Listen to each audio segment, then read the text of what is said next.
This is the Authority Company Podcast, conversations with leaders that are designing our future. Hola, I'm Joe Parville, and today I'm joined by Olivia Jaras. Olivia is a renowned salary negotiation expert and the author of the new book, Enough, A Woman's Journey to Self-Empowerment and Wealth. We're going to talk about the difference between worth and worthy, what it means to be enough, and why her new book shatters old school money mindsets and wealth-building paradigms. Olivia, welcome to the podcast. How are you? Thank you, Joe. I'm doing really good. Thank you for having me. You're very welcome. And so I want to start by talking about something that I don't do, I should do, and you find a lot of value in it, and that's journaling. Tell me why journaling is important. And you write about a lot of it in the book and the importance of it. But man, Olivia, there's something about the process. I don't know if it seems forced. Like I remember when I started my company, they gave us these little books that like you could write your daily affirmation and be like, what are you looking forward to today? Your wins of the day. And it's like, I don't know how to do this. So let's start there. Tell me about the importance of like how you discovered journaling and why it's so important. Yeah, actually, I did not like writing. I always like hesitant to write because spelling was not my forte. All those like different insecurities that come with writing. Like I'm not a writer. I don't know how to write. I don't know like structuring writing. But something that someone told me who I think of as a mentor told me years ago really stuck with me. And I have decided that it's quite accurate and true if you let it be, just like anything. He said, if you just assume that the pen knows more than you do, you're going to realize just how incredible of a partnership you can develop with journaling. It is truly, and since kind of embracing that, it has truly become my therapist. Like my pen is my therapist. Because one of the things that happens when you let go of in your head, like I hate journaling. I'm not a person who sits down and meditates or really sits down and journal and think through my thoughts. If you just let the pen guide you and write whatever it wants to write, once you're done with that, like if you just try it for 15 minutes, you're going to be like, oof, I didn't realize all that was in me. And it's usually a very emotional, cathartic experience. If you just let it be that, you know what, the pen's going to tell you what you need to write. Wow, I love that. All right, so tell me about your process. Do you have, because I know many writers, they treat their writing as almost like a job. They'll be like, okay, I'm going to get up, do my thing, and I'll start writing at 9 o'clock till 11 o'clock. Do you have a set way in terms of journaling? Is it free flowing? Give me some advice, Olivia. I'm trying to embrace the world of journaling. Well, I like to write every morning. I like to wake up early and journal. It doesn't have to be structured. Sometimes it's 2 lines. Sometimes it's no lines. Sometimes I don't write anything at all. Like I am a busy woman, busy mom. There's so many things that just happen, but I find that I'm in my genius zone roughly at like 5 a.m. If I can grab my cup of coffee, cup of tea, or whatever it is, sit down and write whatever the heck is in my head, it starts taking shape. Like usually what I'll do first things first is like go get the coffee done, let the dogs out, sit down.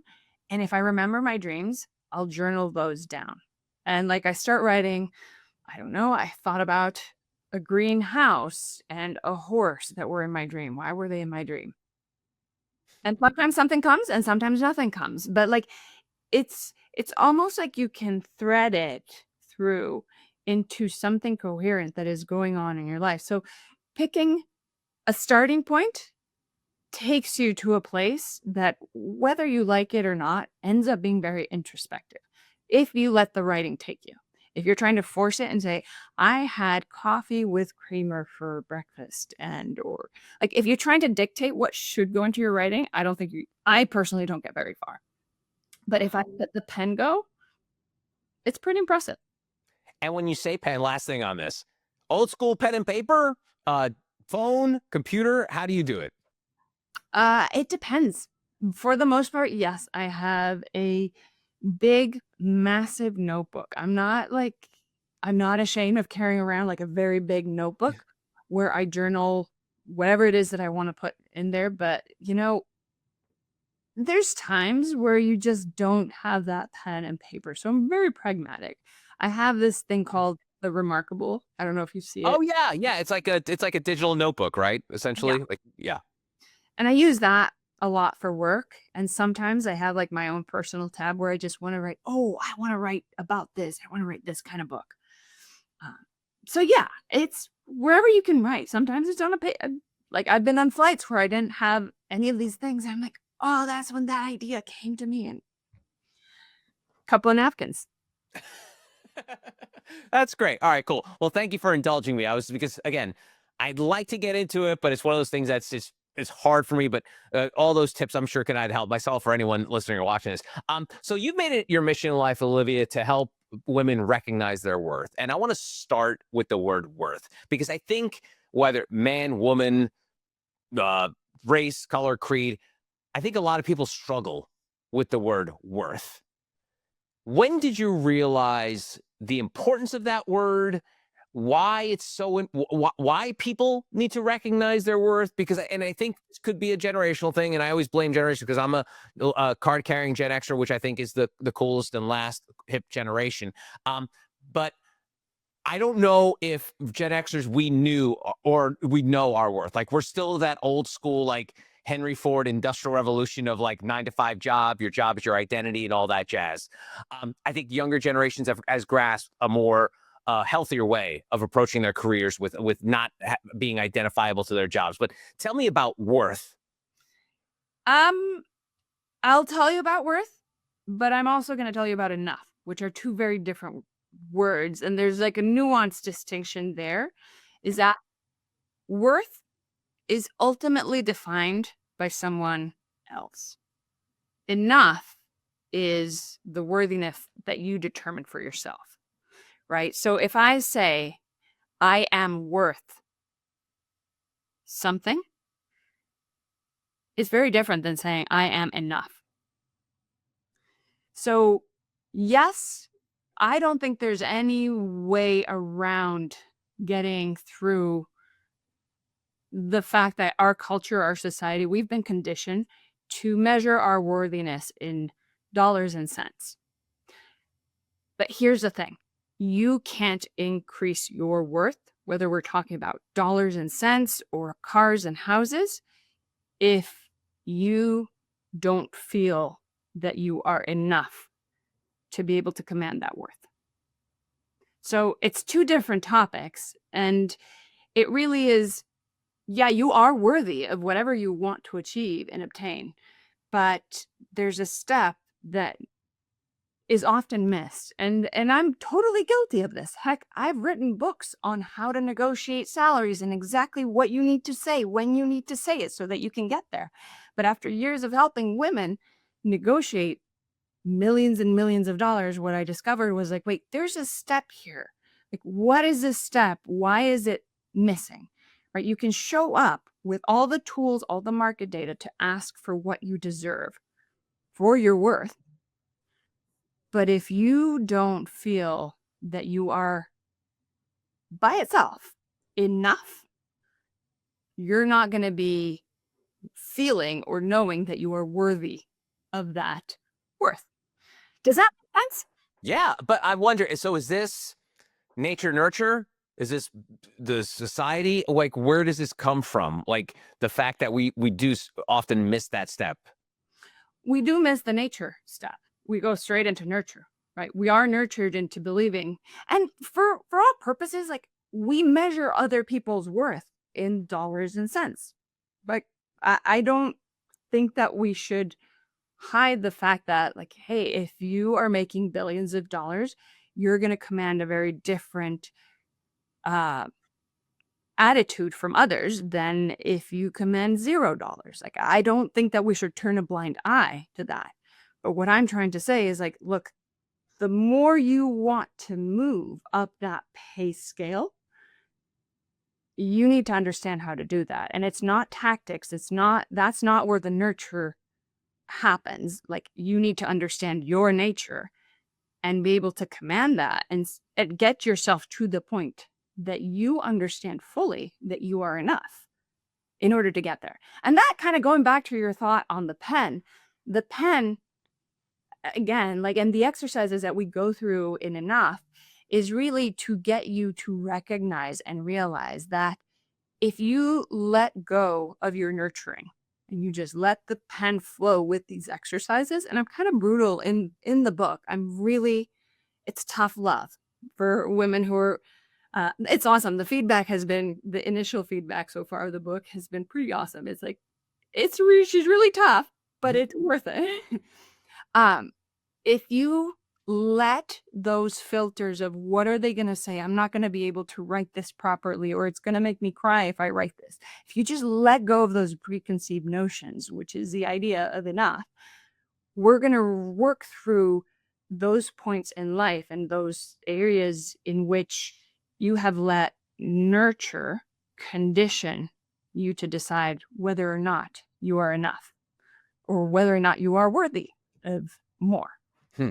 And that never really led you to write the book enough. And you mentioned the fact that over the course of your career, you didn't realize that step of enough. Was there an aha moment, or was it a series of events that led you down that road where it was like, oh, we're missing this one thing. This is important. We should. Was there a moment like that? Yeah. And that was actually after I finished writing the book, the first version of the book. So yeah, my editors kind of wanted to kill me there for a hot few months because I finished writing the book and I felt it and I knew it in my bones. I'm like, no, this is not it. This is not it. And I spent months like in confinement in my lake house or in the beaches of Costa Rica, like writing and writing it and getting it done. And I'm like, it doesn't feel like it's it. This is not it.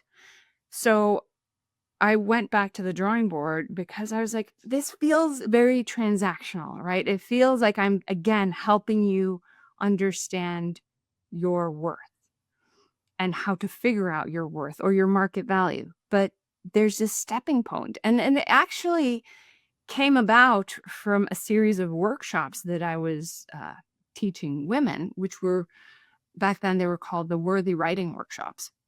And it was again about helping women recognize their worth and be able to advocate for their worth, right? Going back to that worthiness word. And it's funny because oftentimes when I hear people talk about worth, it's really what they're trying to talk about is worthiness. Because again, thinking about the word worth, it's tied to an external barometer, like an external thermostat that gets to decide that you are worthy. But when you realize that the problem is not the barometer and how do you like operate the barometer or the thermometer? Like it's really more along the lines of what's my internal temperature Wow. and how to regulate that. Different ballgame altogether. You show up very different when you know that you're enough versus when you want to make others believe that you're enough. Hmm. And this writing process for you was a journey, and the book is a literal journey. You use references to the Odyssey and sea voyages. Tell me about, and I'm a big fan of metaphors and analogies, so I love it. But tell me why this was part of the structure of the book, and why it helped you sort of finally get to that finish line. Yeah. Well, again, I don't know about you, but as far as metaphors and things go, I operate best when I can tie my experience to someone else's or to something else, right? When I can understand conceptually what we're talking about, right? Like in the book we talk a lot about like the Odyssey, writing your own Odyssey and how it kind of feels like a parallel. If I can get you to feel and comprehend the place that we're journeying towards together is very it has a much more powerful effect on the outcome than if I just tell you, okay, now tell me about your childhood. Tell me about this one time that whatever happened, right? It's in my experience, and I talk about this in the book, it's very different to know that you're carrying like a rucksack, a backpack with rocks in it and fully acknowledging that it's right there than it is to acknowledging it and putting it down and deciding that you're not going to carry it anymore, or that you're going to put different things. You want to put a sandwich and a beverage in it and then put it back on your shoulders, right? But you don't know to do those things, right? It could be like, yeah, I have all of this stuff inside of me that I should probably let out and write with pen and paper. I understand that conceptually. But again, if you don't have that impetus, like that catalyst that makes you actually do it and know what you're doing and kind of give you that little jump start, you're not going to do it, right? And that's the whole idea behind these like tiny little voyages that we're taking throughout Enough, is I'm jump starting you to get the work done that you know needs to happen in order for you to feel that you're enough, so that when you're then showing up for work or when you're showing up for your purpose, whatever it is, you're not feeling like you're in a competition with the world to decide how worthy you are. You're just there and you know it. And the thing is, and this is like really the perhaps more ethereal, and when I can pinpoint it down, I'll actually write a book about it, is when you show up knowing your worth in full glory, like it's unquestionable. The world bends to your will. And it's crazy. It's crazy true, but the world externally reflects back to you what you reflect to it. I love that. I love that. I want to dig into the word vulnerability, which you write about in the book. And it's funny. So during the pandemic, male leaders were praised for showing their vulnerability and connecting with their employees and being transparent. All the cliche words now we were kind of sick of hearing about. But for years, women were not allowed to show their vulnerability. Yeah. So I'm just out of curiosity, when you saw like this sort of sea change in corporate America of where like show your vulnerability, were you like, and again, I'm a very kind of like sarcastic, sometimes pessimistic person, but like, well, hell, I've been trying to be vulnerable for years, but you don't let me. Like, tell me about this delicate balance of vulnerability, especially when it comes to women. See, here's the thing. And I think there's a double standard, because while socially we're saying that it's more acceptable to be vulnerable and we are accepting other people being vulnerable in our presence, we don't accept our own vulnerabilities. Like, and I talk about this in the book, right? It's like there's a moment in the beginning of the book where I'm writing this book and my dog, my best friend, just like my dog of like that goes with me everywhere. I just had to put it down. And everything in my world is screaming, look, it's sad. We get it, understand it, but you got to keep going. You got to keep moving forward. You've got kids, you've got work, you've got things that need to happen. Move past that grieving. Don't sit in that vulnerability. And that's the double standard. It's like, yeah, we say that being vulnerable is okay. But when it comes down to our own vulnerabilities, we don't uphold that. We don't.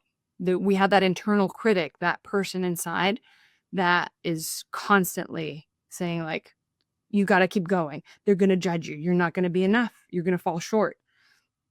So it's really in Enough, that conversation that we're having throughout the whole book is with your inner critic that is not allowing you to be vulnerable. Hmm. You also write about societal rule breaks, rejecting societal rules. And I was just curious, is there a rule that you personally had to break to find success that was sort of ingrained in society, where like, okay, this is how it's done? Or this is how we've always done it. The old line you hear from companies. Was there one rule that you felt like you had to break and had a big impact on your life? Yeah. Well, and in particular with this book, like I was saying, I wrote the whole book and it felt like a manual of how to do things. And one of the things that just didn't resonate was I was not showing up vulnerably for myself. And I found that once I decided, you know what? No, I'm going to show up just as vulnerable as I'm making these women show up. Oof. It just, I don't know. I'm really proud of this book because I'm showing up in the midst of my vulnerabilities at every single step with them. And when someone who's been through this journey with other women, or really when someone's showing up for you, with you in a journey that really is your own journey, every single one of us has to go through this process by ourselves. But if there's someone walking alongside with you saying like, look, I've been there and it's shitty, I know, but this is what I did. And it may work for you, it might not, but I'm still standing here with you. I'm here for the ride. It's so much more powerful. Yeah, it's funny because, when you're talking about how like you writing this manual, but you didn't think like you were living out what the manual was going to be about. It is almost like that. It's good for thee, but not for me. You kind of thing. Like we have these folks that are either leaders, whether it's religious, secular, businesses, like they'll have these rules for the other people, but not for themselves, because obviously they're struggling with self-awareness there. Um, is that something that was part of it, like just your self-awareness journey that you kind of had to go on to be like, yes, I want to help people, but I also should practice what I preach? Yeah, in many ways, but I think it's an iterative process. Like we're always rediscovering bits and pieces of ourselves, right? So when I set out to write this book, my task at hand was, and actually the title originally of the book was Worthy. And as I wrote it, and I wrote all the techniques, and listen, like I know that I'm very good at negotiating and I'm very good at helping others negotiate, figure out their strategies. How do you get to the top of the food chain in your field? Like I can give you an awesome strategy. But really, it's not about that process. It's about how you're showing up to the process. Like there's steps to go from A to Z. But if I can't get you to show up to A in the right way that you need to, in order so that your journey that's going to take you from A to Z is whatever it's going to be. But if you don't show up for A the way that you need to as a whole worthy individual who knows she's enough and prepared to show up for her own odyssey, it's going to be a lot bumpier than it needs to be. We all want people to read the book, but is there one small sort of powerful mindset shift from the book that readers can start using immediately? Like, is there one little thing that you could take? Because, it's all about that innocent climb, taking these tiny steps to becoming a better version of ourselves. So is there one little hack, for lack of a better word, you can share with folks? Yeah, and I think that it's just to leave them thinking with that word of enough. The thing is, if you, and again, going right back to that play of words, enough, worth, worthiness. The truth of the matter is, if you don't know your worth, why are you expecting others to know it? And how do you figure out your worth? The starting place isn't market data. It's not analysis. It's not negotiation tactics or tools. It starts inside. And it can be such a quick aha moment where it's like, oh, if I do the introspection, I don't really feel that I am enough. If that loud voice inside of you is constantly saying like, oh, they're going to say this if I do this or say this or show up this way. If you have a loud inner critic, it's time you have a conversation with it. That's great. That's good. Yeah. Also, one more thing on the book I want to talk about is the listing of victories. And I think we live in this culture of go big or go home. Like, unless it's like a large victory, you don't talk about the tiny wins. And we always stress like the headlines are made about the giant acquisitions and the big wins and the Super Bowls and all that stuff. But you don't ever really talk about the small wins. And I think that trickles down into regular people where they're like, yeah, it's not. I did this one thing, but it's not that big a deal. It's not that big. Tell me about the importance of identifying and kind of celebrating those victories. Yeah, I think that the best way to understand the power of those small victories is, I can just, if I look in the mirror and I say, like, I'm Olivia. And there's this awkward sense, right? Like whenever you look in the mirror and you're looking for flaws, right? Like most of us are looking like, how is my hair? Did I put enough makeup?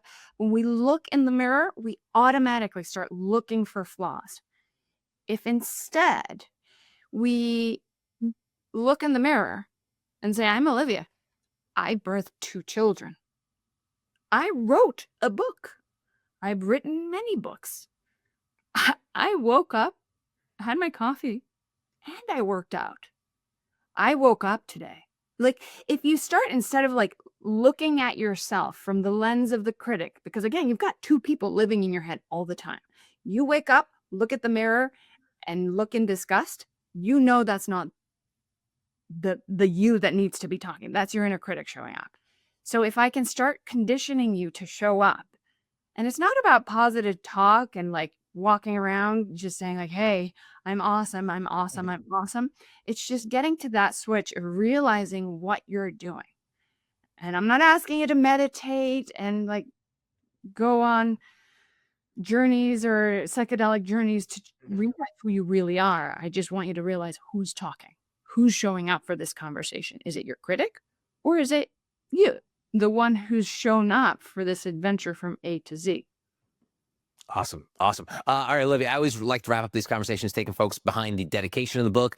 And you dedicated to the courageous women who dare believe in the idea that we and have always been enough. Those who dare venture beyond the safe harbors of conformity and embrace the vast, uncharted ocean of possibilities. This book is a tribute to your unwavering spirit.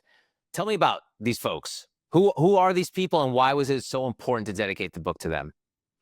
And obviously all their names have been changed, but there are many women who did those worthy writing workshops and throughout my years of experience, like, had gone through this journey with me and even myself. Like, it is very powerful to know that you've done this and that what you've done is not just making a difference for you, but for me, it was important for those women, for those hundreds of women who've done this work for themselves, that it's a legacy that lives on and is going to impact generations of women to come, right? So the work that introspection that you did at this one point in time, you might have thought it was just meaningful to you.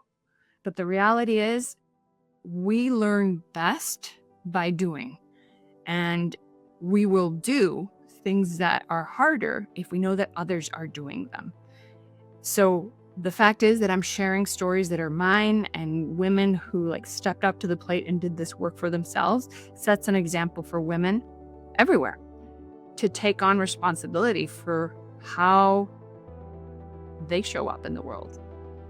Awesome. Her name is Olivia Jaras. The book, Enough, A Woman's Journey to Self-Empowerment and Wealth. Olivia, thanks so much for the time. I really appreciate it. Thank you. Thank you again, Joe, for having me here. And that's going to do it for this episode. If you want to find out more information about Olivia and our other amazing authors, go to theauthoritycompany.com.